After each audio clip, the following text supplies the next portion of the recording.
কেচে নেবো। এই সবে ঈশানবাবু ঘুমালো, একটু বারান্দায় নিয়ে ঘুরছিলাম।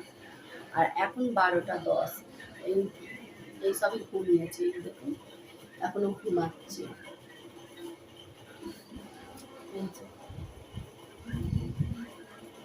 অনেক কষ্টে ঘুম পাড়ানো হয়েছে, মানে বারান্দায় ঘুরে ঘুরে কোলে নিয়ে নিয়ে ঘুম পাড়িয়েছি, খাইয়ে দিলাম, এখন ঘুমাচ্ছি।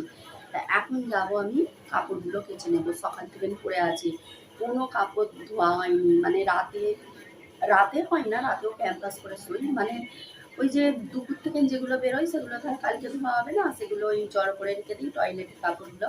আবার যে জামা কাপড় বেরোয়, জামা তো মিনিটে মিনিটে চেঞ্জ করতেই হয়, সেই সব জামা কাপড়গুলো এখন ধুয়ে দেবো। ছাদে যাব, গিয়ে কাচাকুচি করে ছাদে মেলে দিয়ে আসবো। এখন শশা খাওয়া হচ্ছে, এই যে